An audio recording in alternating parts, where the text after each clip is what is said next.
Hello students, welcome to our class. तो आज हम लोग हाई स्कूल के इंग्लिश लिटरेचर से पोइट्री का 5वां लेसन, 5th लेसन देखेंगे, जो है द बाल पोयम, जिसको जॉन बेरी मैन ने कंपोज किया है। तो ये एक गेंद पर कविता है कि किस तरह से एक छोटे बच्चे की गेंद खो जाती है और फिर वो कैसे जो है बड़ा हो जाता है और अपने रिस्पॉन्सिबिलिटी पर ध्यान देता है और उसका बचपन उसी बॉल के साथ हो जाता है। तो आइए देखते हैं। तो पोएट कहते हैं कि what is the boy now, अब उस लड़के का क्या होगा, who has lost his ball, जिसने अपनी गेंद खो दी है। वॉट क्या, what is he to do, अब वो क्या करेगा, क्या करता है। आई सा इट गो, वो कहते हैं कि आई सा, मैंने देखा है। इट का प्रयोग यहाँ बॉल के लिए है। वो कहते हैं उसे गो, जाते हुए, मैरिली, खुशी खुशी, बाउंसिंग, उछलते हुए, डाउन द स्ट्रीट, गलियों में से होकर, एंड देन, और फिर मैरिली ओवर देयर, फिर वो वहीं कहीं खुशी से खो गया। It is in the water, कहते हैं कि वहीं कहीं पानी में। तो कवि कहते हैं कि अब उस लड़के का क्या, और वो लड़का क्या करेगा जिसकी गेंद खो गई है। और कवि कहते हैं कि मैंने खुद उस गेंद को खुशी खुशी सड़कों पर से होकर वहीं कहीं पानी में जाते हुए देखा है। तो आइए देखते हैं।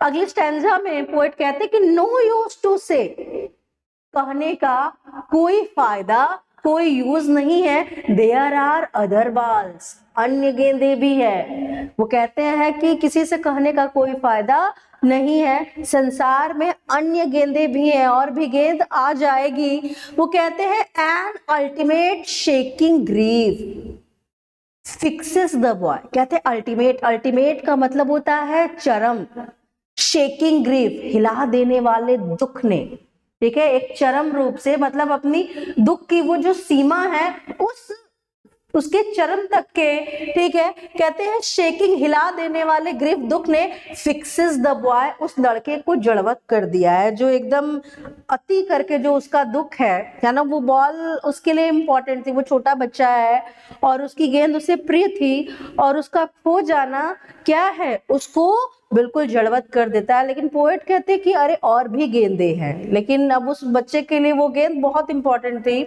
कहते हैं एज, जैसा कि he stands rigid, he stands, वह खड़ा है। कहते हैं ही स्टैंड्स, वह खड़ा है, रिजिड, बिल्कुल अडिग होकर, बिल्कुल कठोर बनकर, ट्रेम्बलिंग, कांपते हुए, स्टेयरिंग, घूरते हुए, डाउन, नीचे की तरफ। वो बेचारा एकदम खड़ा है ऐसे, एकदम जड़वत होकर के, जैसे उसको सदमा लग गया हो और कांप रहा है और नीचे की तरफ देख रहा है।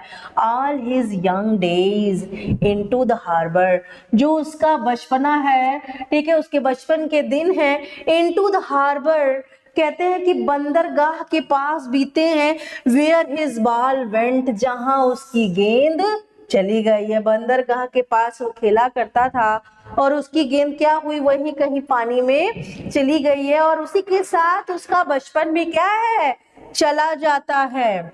आगे देखिए, अब कहते हैं I would not intrude, intruder, घुसपैठ करना, घुसपैठिया ऐसा शब्द है।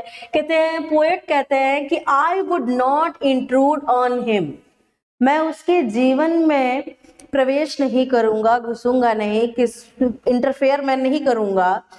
कहते हैं अ डाइम, $1 का 10वां हिस्सा, मतलब एक डाइम में 10 सेंट होते हैं। अ डाइम कहते हैं लगभग 10 सेंट, अनदर बॉल, की जो दूसरी गेंद है वो आ जाएगी। मतलब मे भी बच्चे के लिए बड़ी बात हो, लेकिन कवि कहते हैं कि a dime another ball is worthless, लगभग 10 सेंट में अनदर बॉल, दूसरी गेंद है, आ जाएगी, इज वर्थलेस, लेकिन वो क्या है, बिल्कुल व्यर्थ है। ठीक है, उस बच्चे के लिए वो क्या है, बिल्कुल व्यर्थ है। Now he senses first responsibility, now अब ही सेंसेस, वो समझता है फर्स्ट, सबसे पहले रिस्पॉन्सिबिलिटी, अपनी जिम्मेदारियों को। अब उस गेंद के खो जाने के बाद उसका बचपन भी खो गया है और वो सबसे पहले, अब वो दूसरे गेंद पर ध्यान नहीं देता, वो सबसे पहले अपनी जिम्मेदारियों को समझता है। इन वर्ल्ड ऑफ पोजेशन, कहते हैं कि इस भौतिक संसार में, पीपल विल टेक बॉल्स, कहते हैं लोग बॉल लेते होंगे, balls will be lost always, गेंदें हमेशा खोती रहेंगी, लिटिल बॉय, छोटे बच्चों से। कहते हैं कि गेंद, ठीक है, लोग लेते रहेंगे और छोटे लड़के क्या है, ऐसे बॉल को खोते रहेंगे। तो आगे देखिएगा,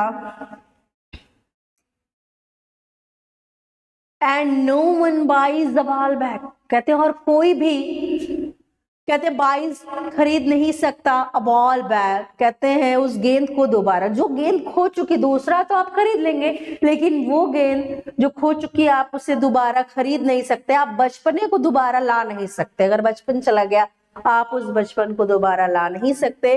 कहते मनी इज एक्सटर्नल, जो धन है, पैसा है, वो बाह्य वस्तु है, ठीक है, जो धन है वो बाह्य वस्तु है। ही इज लर्निंग, वह सीख रहा है, वो जो छोटा बच्चा है वह सीख रहा है वेल, अच्छे तरीके से, ठीक है, वो छोटा बच्चा लर्निंग सीख रहा है वेल, अच्छे तरीके से। Behind his desperate eyes, desperate eyes का मतलब है निराश आंखों के, बिहाइंड मतलब पीछे, वो अपने उस दुख से, उस गेंद के दुख से जो निराश है, उस निराश आंखों के पीछे अब वो सीख रहा है। द एपिस्टेमोलॉजी ऑफ लॉस, खो जाने के, एपिस्टेमोलॉजी का मतलब है ज्ञान, नॉलेज। तो कहते हैं कि वो खो जाने के ज्ञान शास्त्र को सीख रहा है। How to stand up, how to, कि कैसे स्टैंड अप, ठीक है, सामना किया जाए, नोविंग, जानते हुए, what every man must one day know, कहते हैं कि व्हाट, जो एवरी मैन, प्रत्येक व्यक्ति, मस्ट वन डे नो, को अवश्य जान लेना चाहिए। कहते हैं एंड मोस्ट, और कई ऐसे हैं या अधिकांशतः ऐसे हैं, नो मेनी डेज, इसे सीखने में बहुत समय लगा देते हैं। हाउ टू स्टैंड अप, कि कैसे सामना किया जाए। तो अब वो जो बच्चा है वो खो जाने के ज्ञान शास्त्र को सीख रहा है और वो बताता है कि how to stand up knowing, कहते कि कैसे सामना किया जाए, नोविंग, जानते हुए, what every man must one day know, जो कि हर व्यक्ति, प्रत्येक व्यक्ति कभी ना कभी जानता है। और फिर वो बताते हैं कि and most know many days, और अधिकांशतः ऐसे हैं जो कई दिन लगा लेते, कोई तुरंत सीख लेता है और किसी को बहुत समय लग जाता है। हाउ टू स्टैंड अप, कि ऐसे परिस्थिति का सामना कैसे किया जाए। तो आइए आगे देखते हैं।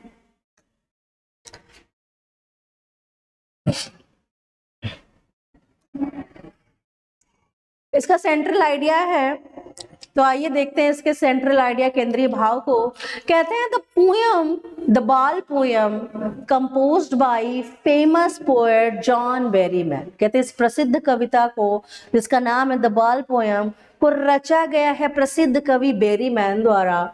इन दिस पोयम, इस कविता में, द पोएट डिस्क्राइब्स, जो कवि है वो वर्णन करता है, the grief of a boy, कहते हैं कैसे लड़के का, एक ऐसे लड़के का दुख, over the loss of his ball, जो अपनी गेंद क्या करता है, खो देता है।